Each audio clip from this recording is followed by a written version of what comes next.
Salut, bienvenue dans Jeu de Puissance. Je vais parler des Kraken de Seattle, cette nouvelle franchise qui a vu le jour la saison dernière et qui a fait une saison, ma foi, pas terrible du tout.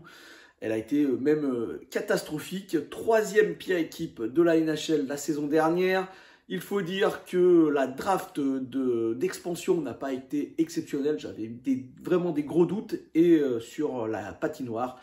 On a pu le voir que ce n'allait pas vraiment, que l'alchimie entre les joueurs qui avaient été choisis n'était pas vraiment là. Un échec de la part de la direction des Kraken de Seattle, mais ils ont beaucoup d'années devant eux pour pallier à ces défaillances et on va voir s'ils ont déjà commencé à reconstruire, entre guillemets, cette équipe de Kraken, même à la construire pour qu'elle puisse dorénavant être une équipe qui puisse aller chercher des playoffs dans cette division Pacifique.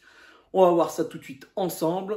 Déjà, il y a eu quelques arrivées. En attaque, on peut voir que André Burakovsky de l'Avalanche du Colorado a rejoint les Kraken de Seattle. Oliver Bjorkstrand qui vient des Blue Jackets de Columbus. Ces deux joueurs sont là pour fouetter l'attaque, pour qu'elle soit plus efficace.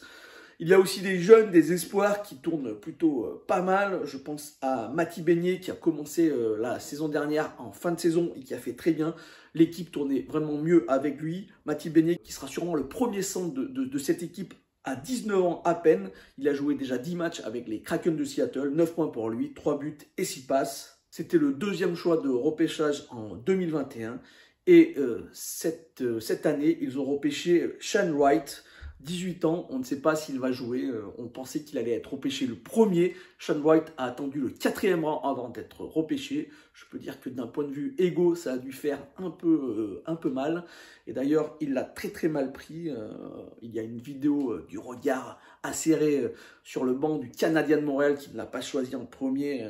Qui a tourné à l'époque. Est-ce qu'on va voir Shane Wright jouer avec les Kraken de Seattle? C'est la question. Moi, je n'en suis pas totalement convaincu. Je pense qu'un jeune joueur de 18 ans, c'est mieux qu'il fasse qu'il se fasse un peu la main dans des championnats un peu moins difficiles, comme la AHL par exemple. Donc comme on peut voir, au final, c'est une attaque qui me paraît à peu près cohérente, même si, comme je vous l'ai dit, la saison dernière, ça a été compliqué et on n'a pas vraiment fait évoluer avec des grosses stars cette attaque. Donc, est-ce que cette fois-ci, elle sera plus équilibrée? Elle amènera plus d'offensive. On espère, comme je vous l'ai dit, pour ce jeune centre, Matty Beniers. Mais André Burakovsky ou Oliver Bjorkstrand feront très bien. Et après, il reste quand même pas mal de profondeur dans cette équipe et dans cette attaque. Du côté de la défense, on allait chercher un joueur très expérimenté, 32 ans, Justin Schultz, un petit contrat de 2 ans pour lui. Il va compléter donc cette défense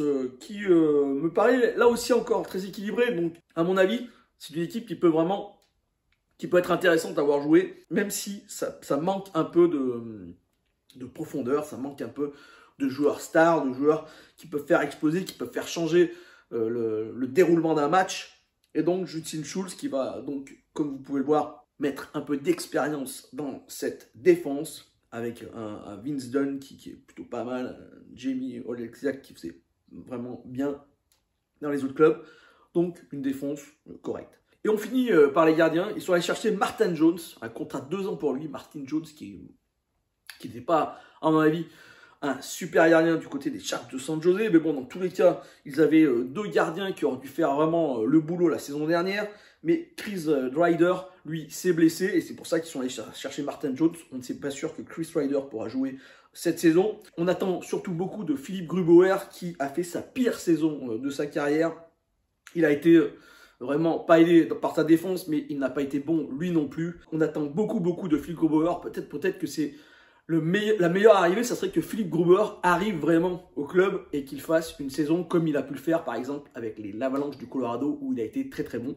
Donc, on attend, j'imagine, du côté des Kraken, que Philippe Grubauer soit à son niveau. Mes prédictions pour les Kraken de Seattle, Je pense que ça va être encore une saison compliquée. Comme je vous l'ai dit, la division Pacifique, ça reste une division, même si elle est peut-être plus faible que la division Atlantique, une division où les places vont être très très chères, où il n'y en a pas beaucoup.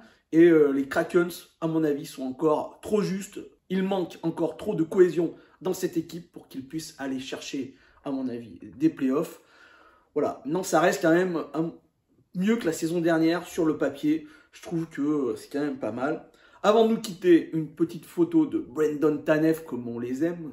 Toutes les années, il nous fait une petite photo un peu bizarre pour la photo du club de l'année. J'espère que cette petite vidéo vous a plu. Si c'est le cas, n'hésitez pas à me faire un petit like, un petit commentaire ou la partager. Moi, je vous dis à bientôt. On parlera des Blues de Saint-Louis. Allez, ciao!